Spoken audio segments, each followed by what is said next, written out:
Sejam todos bem-vindos ao canal Companheiros da Luz. Leitura do livro Obreiros da Vida Eterna. Coleção A Vida no Mundo Espiritual, obra do Espírito André Luiz, por Chico Xavier. Iniciemos então a leitura do capítulo 15. Aprendendo sempre. 2 horas antes de organizar-se o cortejo fúnebre, estávamos a postos. A residência de Dimas enchia-se de pessoas gradas, além de apreciável assembleia de entidades espirituais. Jerônimo, resoluto, penetrou a casa, seguido de nós outros. Encaminhou-se para o recanto onde o recém-desencarnado permanecia abatido e sonolento, sob a carícia materna. Reparei que o médium liberto tinha agora o corpo perispiritual mais aperfeiçoado, mais concreto. Tive a nítida impressão de que através do cordão fluídico, de cérebro morto a cérebro vivo, o desencarnado absorvia os princípios vitais restantes do campo fisiológico. Nosso dirigente contemplou o enternecido, e pediu informes à genitora, que os forneceu satisfeita. Graças a Jesus, melhorou sensivelmente. É visível o resultado de nossa influência restauradora, e creio que bastará o desligamento do último laço para que retome a consciência de si mesmo. Jerônimo examinou-o e auscultou-o, como clínico experimentado. Em seguida, cortou o liame final, verificando-se que Dimas desencarnado, fazia agora o esforço do convalescente ao despertar estremunhado, fim do longo sono. Somente então notei que, se o organismo perispirítico recebia as últimas forças do corpo inanimado, este por sua vez, absorvia também algo de energia do outro, que o mantinha sem notáveis alterações. O apêndice prateado era a verdadeira artéria fluídica, sustentando o fluxo e o refluxo dos princípios vitais em readaptação. Retirada a derradeira via de intercâmbio, o cadáver mostrou sinais, quase de imediato, de avançada decomposição. A análise do cadáver de Dimas causava tristeza. Inumeráveis germens microscópicos entravam, como exércitos vorazes, em combate aberto, libertando gases ocultos que revelavam o apodrecimento dos tecidos e líquidos em geral. Os traços fisionômicos do defunto achavam-se alterados, degenerando-se também a estrutura dos membros. Os órgãos autônomos, por seu turno, perdiam a feição característica, já tumefactos e imóveis. Em compensação, Dimas livre, Dimas espírito, despertava. Amparado pela genitora, abriu os olhos, fixou-os em derredor, num impulso de criança alarmada e chamou a esposa, aflitivamente. Dormira em excesso, mas alcançara sensível melhora. Sentia a casa cheia de gente e desejava saber alguma coisa a respeito. A mãezinha, porém, afagando-o brandamente, acalmou-o, esclarecendo. Ouça, Dimas, a porta pela qual você se comunicava com o plano carnal, somático, cerrou-se com seus olhos físicos. Tenha serenidade, confiança, porque a existência no corpo físico terminou. O desencarnado não dissimulou a penosa impressão de angústia, e fitou-a com amargurado espanto, identificando-a pela voz, um tanto vagamente. Não me reconhece, filho? Bastou a pergunta carinhosa, pronunciada com especial inflexão de meiguice, para que o desencarnado se abraçasse à velhinha, gritando, num misto de júbilo e sofrimento. Mãe, minha mãe! Será possível? A anciã deteve-o ternamente nos braços e falou. Escute. Refreie a emoção, que lhe será extremamente prejudicial. Sustente o equilíbrio, diante do fato consumado. Estamos agora juntos, numa vida mais feliz. Não tenha preocupações acerca dos que ficaram. Tudo será remediado, como convém, no momento oportuno. Acima de qualquer pensamento que o incline à prisão no círculo que acabou de deixar, faça valer a confiança sincera e firme em nosso Pai Celestial. Ó minha mãe! E a esposa, os filhos. A sábia benfeitora, todavia, cortou-lhe as palavras, consolando-o. Os laços terrenos, entre você e eles, foram interrompidos. Restitua-os a Deus, certo de que o eterno Senhor da vida, a quem de fato pertencemos, permitirá sempre que nos amemos uns aos outros. Contemplou a Dimas, através de espesso véu de pranto, e antes que ele enunciasse novas interrogações, falou a genitora carinhosa, apresentando-lhe Jerônimo, que acompanhava a cena, comovido. Eis aqui o amigo que o desligou das cadeias transitórias. Em breve, partirá você, em companhia dele, buscando o socorro eficiente de que necessita. Embora atordoado, o filho esboçou silencioso gesto de contrariedade, ante a perspectiva de nova separação do convívio materno, mas a velhinha interveio, acrescentando: Vim até aqui porque você me chamou, recorrendo à Mãe Divina, contudo, não estou habilitada a lhe proporcionar ingresso em meus trabalhos, por enquanto. O irmão Jerônimo, todavia, é o orientador dedicado que conduzirá o serviço de sua restauração. Tenha confiança. Irei vê-lo quantas vezes for possível, até que nos possamos reunir no outro lar venturoso, sem as lágrimas da separação e sem as sombras da morte. Em seguida, sussurrou algumas palavras que somente Dimas pôde escutar, e sob funda emoção, viu-o desvencilhar-se dos braços maternos e avançar, cambaleante, para Jerônimo, osculando-lhe respeitosamente as mãos. O assistente agradeceu o carinhoso preito de reconhecimento e amor, e de olhos marejados explicou: Nada efetuamos aqui, senão o dever que nos trouxe. Guarde o seu agradecimento para Jesus, o nosso benfeitor divino. O trabalhador recém-liberto trazia o olhar nevoado de pranto, entre a alegria e a dor, a saudade e a esperança. A devotada mãe amparou-o, mais uma vez, animando-o. Dimas, congregam-se aqui, diversos amigos seus, em manifestação inicial de regozijo pela sua vinda. Entretanto, a sua posição é a do convalescente, cheio de cicatrizes a exigirem cuidado. Fale pouco e ore muito. Não se aflija, nem se lastime. Por hoje, não pergunte mais nada, meu filho. Seja dócil, sobretudo, para que nosso auxílio não seja mal interpretado, pela visão deficiente que você traz da esfera obscura. Acompanharemos seus despojos até a última morada, a fim de que você faça exercício preliminar para a grande viagem que levará a efeito, dentro de breves minutos, sustentado pelos nossos amigos, a caminho do restabelecimento. Não tema, pois já se preparou para receber-nos a cooperação, semeando o bem, em longos anos de atividades espiritistas. Não dê guarida ao medo, que sempre estabelece perigosas vibrações de queda, em transições como a em que você se encontra. Em seguida, conduzindo-o à câmara mortuária, onde o corpo jazia imóvel, prestes a partir, acrescentou a anciã, sob o olhar de aprovação que Jerônimo lhe dirigia. Venha ver o aparelho que o serviu fielmente durante tantos anos. Contemple-o com gratidão e respeito.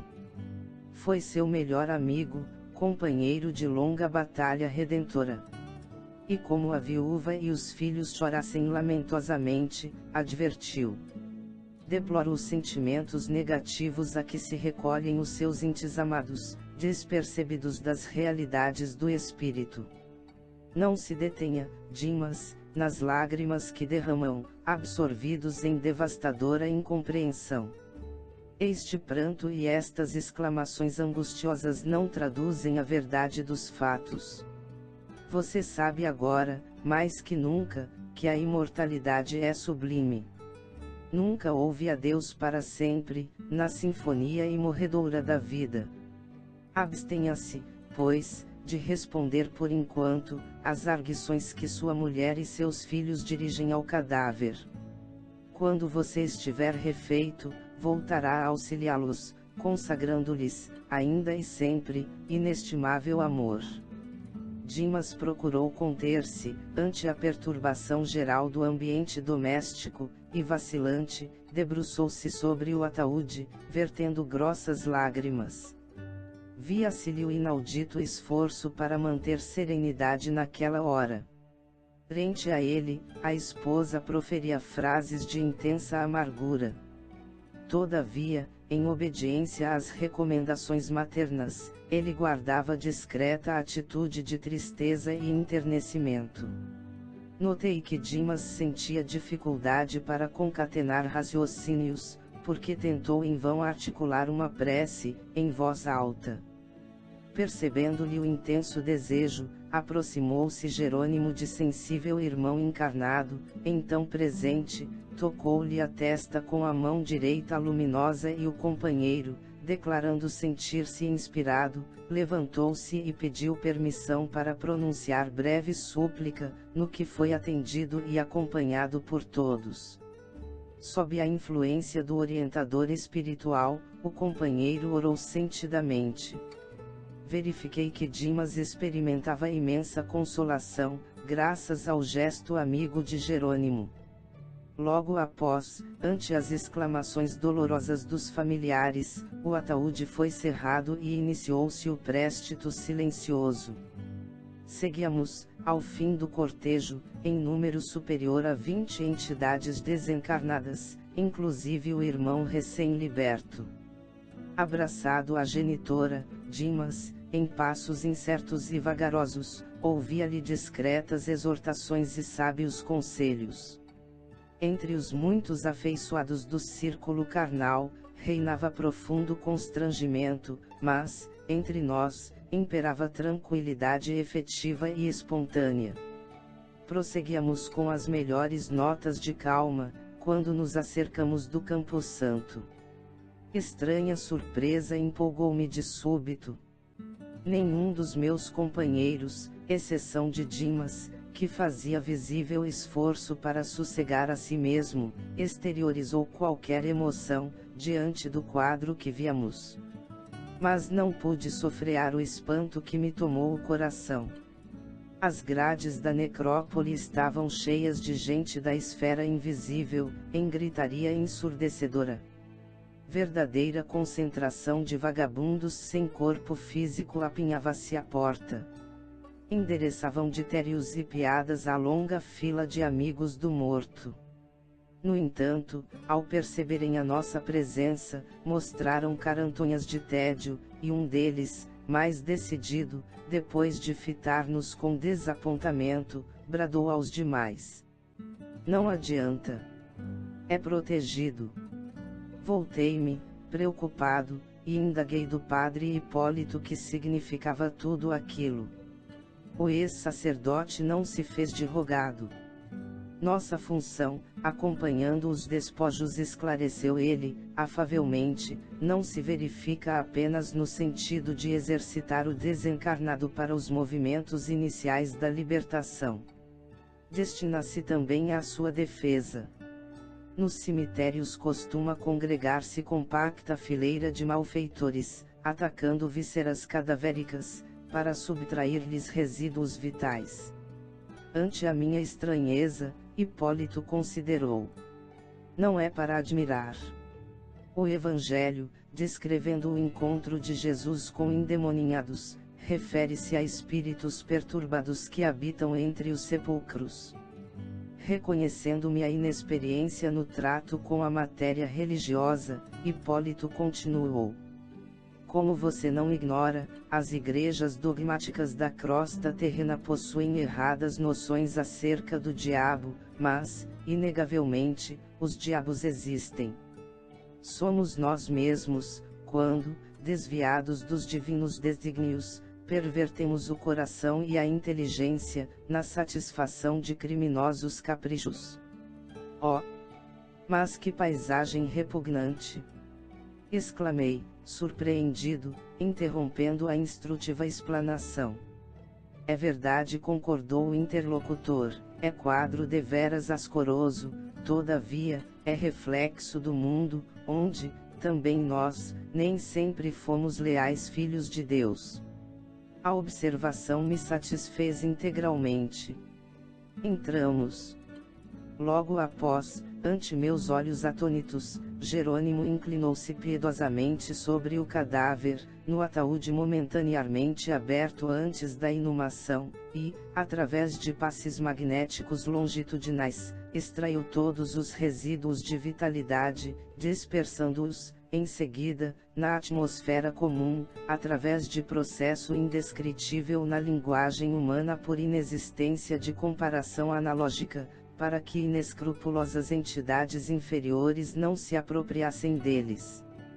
Completada a curiosa operação, tive minha atenção voltada para gemidos lancinantes, emitidos de zonas diversas daquela moradia respeitável, agora semelhante a vasto necrotério de almas.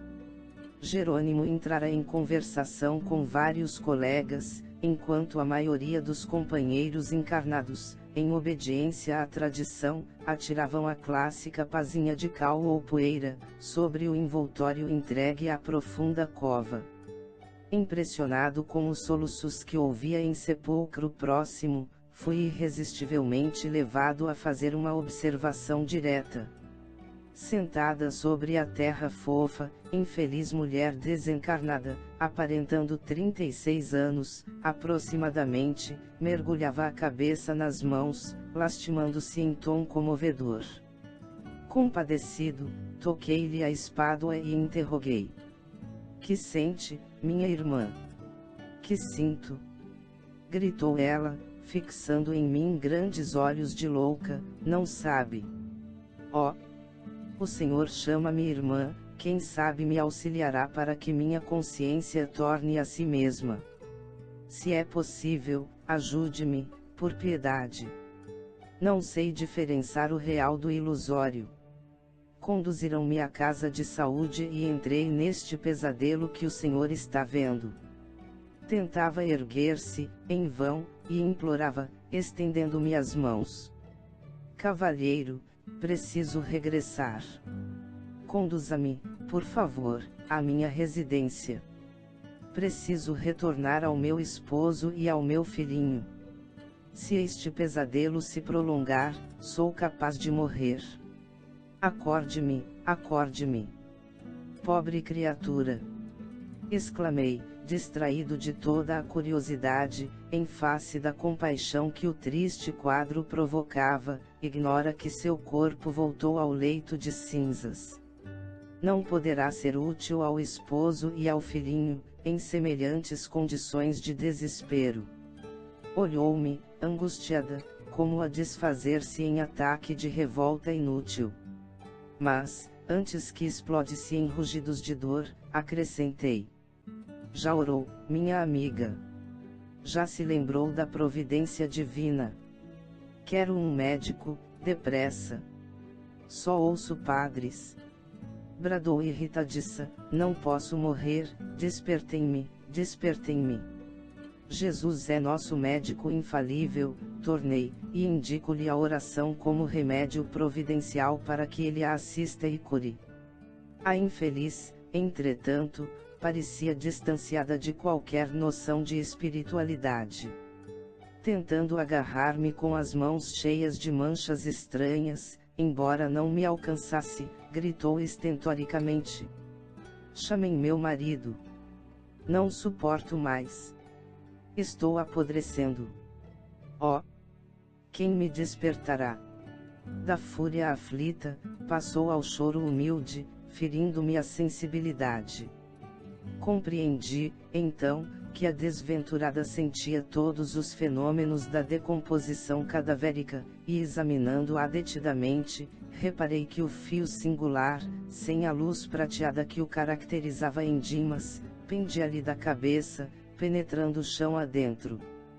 Ia exortá-la, de novo, recordando-lhe os recursos sublimes da prece, quando de mim se aproximou simpática figura de trabalhador, informando-me, com espontânea bondade: meu amigo, não se aflija. A advertência não me soou bem aos ouvidos.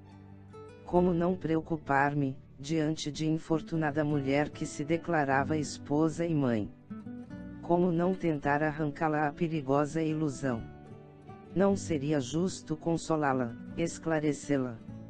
Não contive a série de interrogações que me afloraram do raciocínio à boca. Longe de o interpelado perturbar-se, respondeu-me tranquilamente: compreendo-lhe a estranheza. Deve ser a primeira vez que frequenta um cemitério como este. Falta-lhe experiência. Quanto a mim, sou do posto de assistência espiritual à necrópole. Desarmado pela serenidade do interlocutor, renovei a primeira atitude. Reconheci que o local, não obstante repleto de entidades vagabundas, não estava desprovido de servidores do bem. Somos 4 companheiros apenas, prosseguiu o informante, e, em verdade, não podemos atender a todas as necessidades aparentes do serviço. Creia, porém, que zelamos pela solução de todos os problemas fundamentais.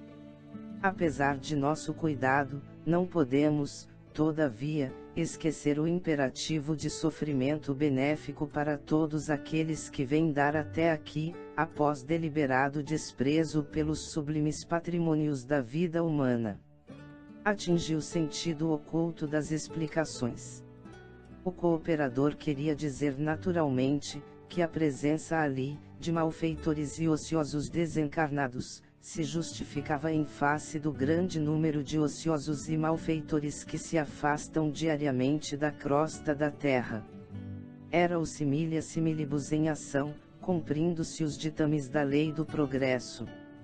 Castigando-se e flagelando-se, mutuamente, alcançariam os desviados, a noção do verdadeiro caminho salvador.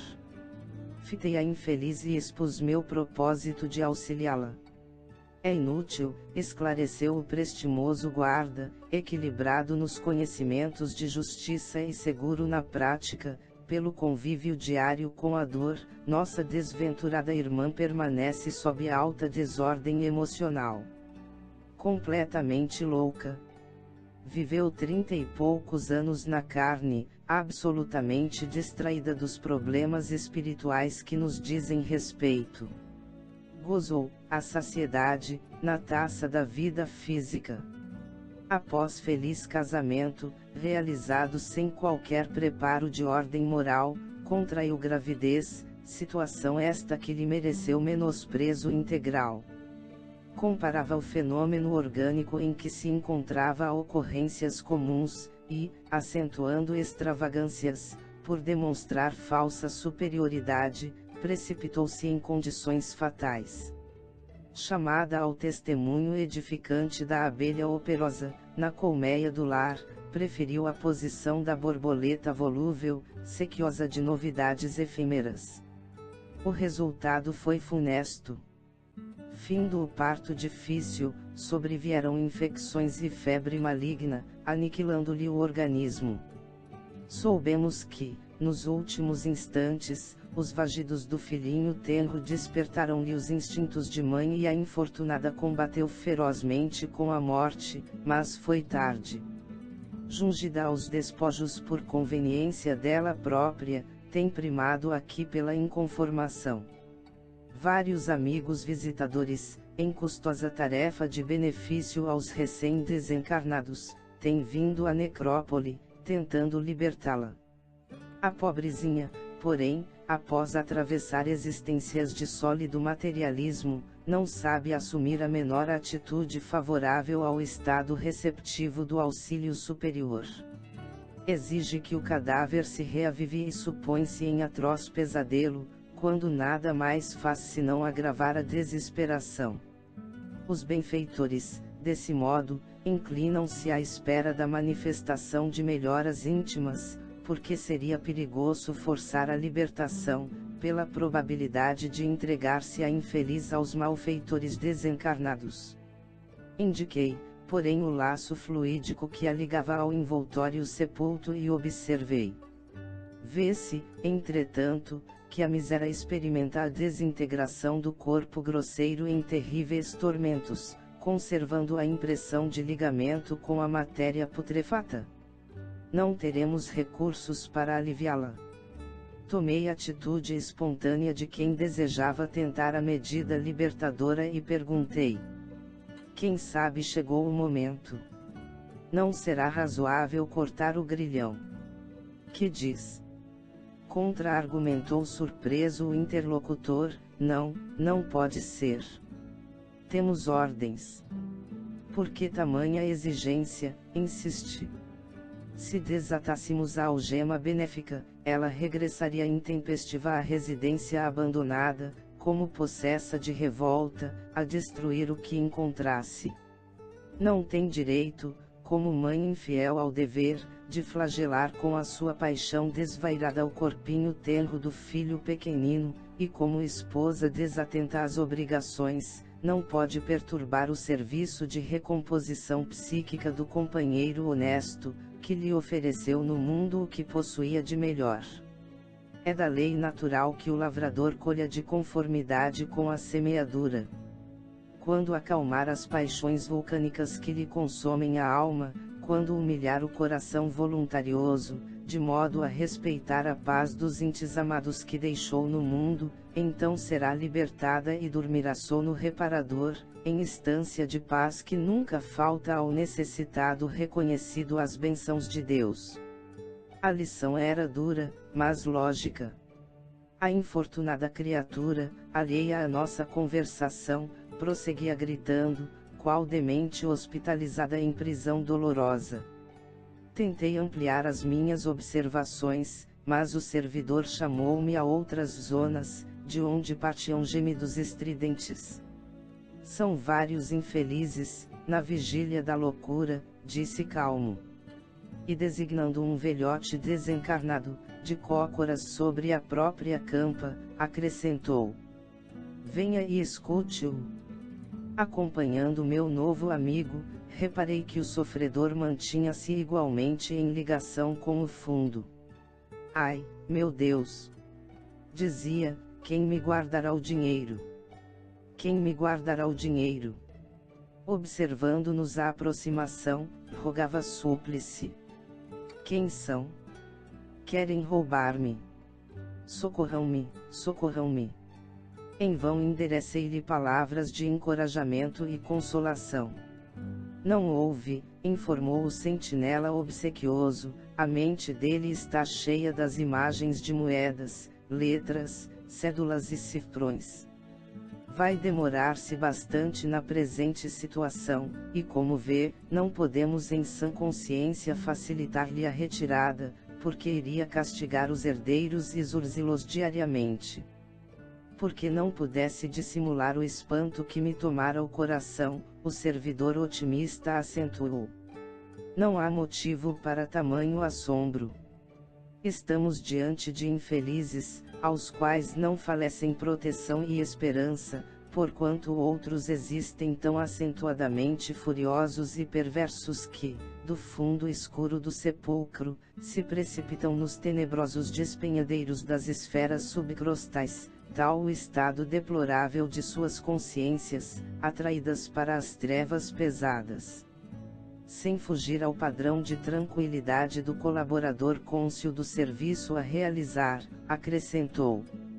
Segundo concluímos, se há alegria para todos os gostos, há também sofrimento para todas as necessidades. Nesse instante, Jerônimo chamou-me a postos. Agradeci ao amável informante, profundamente emocionado pelo que vira, e despedi-me incontinente. Esvaziara-se de companheiros encarnados a necrópole, e o próprio coveiro dirigia-se à saída. Foi comovente o adeus entre Dimas e a genitora, que prometeu visitá-lo, sempre que possível. Após agradecimentos mútuos e recíprocos votos de paz, sentimos-nos, enfim, em condições de partir por nossa vez. Antes, porém, minha curiosidade inquiridora desejava entrar em ação. Como se sentiria Dimas, agora? Não seria interessante consultar-lhe as opiniões e os informes? Testemunho valioso poderia fornecer-me para qualquer eventualidade futura de esclarecer a outrem. Em minha esfera pessoal de observação, não pudera colher pormenores, uma vez que a morte me surpreendera em absoluto alheamento das teses de vida eterna, e no derradeiro transe carnal, minha inconsciência fora completa. Nosso dirigente percebeu-me o propósito e falou, bem-humorado. Pode perguntar a Dimas o que você deseja saber. Manifestei-lhe reconhecimento, enquanto o recém-liberto aquecia, bondoso, aos meus desejos. Sente ainda os fenômenos da dor física. Comecei. Guardo integral impressão do corpo que acabei de deixar, respondeu ele, delicadamente. Noto, porém, que ao desejar permanecer ao lado dos meus, e continuar onde sempre estive durante muitos anos, volto a experimentar os padecimentos que sofri. Entretanto, ao conformar-me com os superiores desígnios, sinto-me logo mais leve e reconfortado. Apesar da reduzida fração de tempo em que me vejo desperto, já pude fazer semelhante observação. E os 5 sentidos? Tenho-os em função perfeita. Sente fome? Chego a notar o estômago vazio e ficaria satisfeito se recebesse algo de comer, mas esse desejo não é incômodo ou torturante. E sede? Sim, embora não sofra por isso. Ia continuar o curioso inquérito, mas Jerônimo sorridente, desarmou-me a pesquisa, asseverando. Você pode intensificar o relatório das impressões, quanto deseje, interessado em colaborar na criação da técnica descritiva da morte, certo porém, de que não se verificam 2 desencarnações rigorosamente iguais. O plano impressivo depende da posição espiritual de cada um. Sorrimos todos, ante meus impulsos juvenis de saber, e amparando Dimas carinhosamente, efetuamos satisfeitos a viagem de volta. Chegamos ao final deste capítulo. Não percam o próximo de número 16, Exemplo Cristão. Muito obrigado, boa reflexão, que Jesus abençoe a todos.